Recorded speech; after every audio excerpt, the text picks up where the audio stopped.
زندگی تو لحظه حال. یکی از راه‌های مبارزه با کم تحرکی تو زندگی، حتی در حد محدود، اینه که تو لحظه حال زندگی کنید. برقراری ارتباط با اکنون، یعنی لحظه‌ای که درش قرار دارید، اساس یه زندگی کارآمده. وقتی بهش فکر میکنید متوجه میشید که لحظه دیگه‌ای وجود نداره. حالا همین لحظه، اکنون، تنها چیزیه که واقعیت داره. آینده وقتی از راه برسه خودش یه اکنون دیگه است که باید تو اون لحظه زندگی کنید.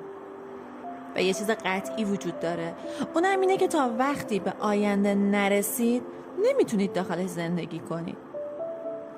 اغلب افکار افراد جامعه به این صورت شکل گرفته: برای آینده پس انداز کنی یا نتیجه رو ببین چی میشه، لذت طلب نباش، به فکر فردا باش و غیره و غیره و غیره و غیره. نادیده گرفتن اکنون همین لحظه به بیماری تو جامعه ما تبدیل شده.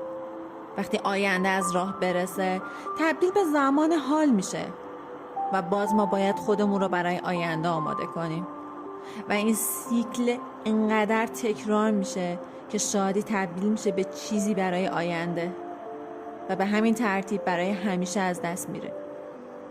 این بیماری عدم حضور در لحظه حال شکل‌های مختلفی داره.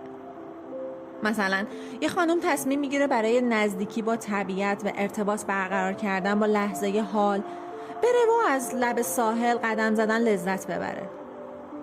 و این در حالیه که تمام مدت که لب ساحله تمام فکر و ذهنش روی کاراییه که وقتی برمیگرده خونه باید انجام بده: خرید از سوپرمارکت، درست کردن غذا، کارای خونه، رسیدگی به بچه‌ها، حساب کردن خرج و مخارج خونه و غیره و غیره و غیره و غیره.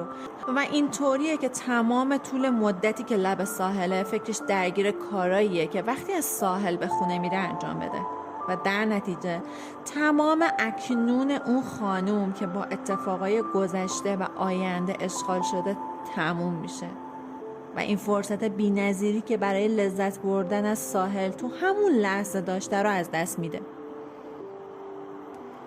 یکی دیگه از مثال‌هایی که عدم حضور تو لحظه حاله، مشکلی که در بین افراد جامعه، مخصوصا افرادی که در حال تحصیلن، به وجود میاد و خیلی رایجه. یکی از اونها این مورد بوده که آقایی در حال مطالعه یک کتاب درسی بوده و به شدت تلاش میکنه که تمرکز کنه.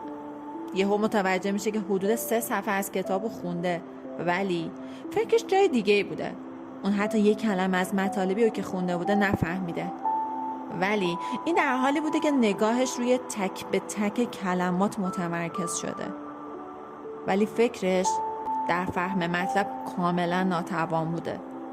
به ظاهر کتاب میخونه ولی اکنون اون آدم با فکر کردن به فیلمی که تو شب گذشته دیده بوده و نگرانی امتحانی که فردا در پیش داشته کاملا پر شده بود. بله، زمان حال، این لحظه کاملا در اختیار شماست. اگر بخواید و در اون غرق بشید میتونه به زیباترین لحظه زندگیتون تبدیل بشه.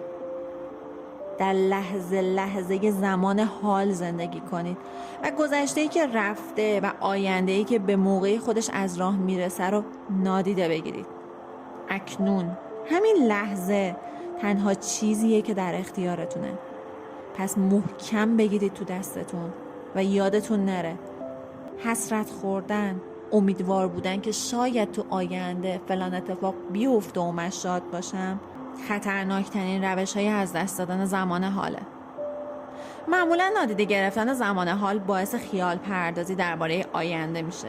اینکه قراره توی یه لحظه معجزه اتفاق بیفته و زندگیتون تغییر کنه یا همه چیز سر جاش قرار بگیره و شما خوشبخت میشید تو آینده. اینا همش خطرناکه و باعث میشه که از لحظتون لذت نبرید. یا چیزی که تو جامعه خیلی رایجه اینه که هر زمان فلان اتفاق بیفته من تو زندگیم خیلی موفق میشم، مثلا فارغ التحصیل بشم، ازدواج کنم، کار پیدا کنم. اون وقتی که مثلا زندگی من واقعی شروع میشه. و این چرخه ادامه پیدا میکنه، تمام اکنونهای زندگی که شادی با خودش داره رو از دست میده. کسایی که میدونن چطور از لحظه اکنون خودشون بیشترین استفاده رو ببرن، اغلب آدمایی هستن که زندگی آزاد همراه با رضایتی رو انتخاب میکنن. زندگی که هر یک از شما میتونید داشته باشید. تجربیاتتون رو از لحظه حال زندگی کردن، تو لحظه بودن و لذت بودن تو کامنت ها با ما در میون بذارید. و اگر چنانچه تصمیم به این کار گرفتید و نیاز به حمایت داشتید، میتونید از راه‌های ارتباطی که در اختیارتون قرار داده شده با من در ارتباط باشید. با هم کنار هم رشد میکنیم.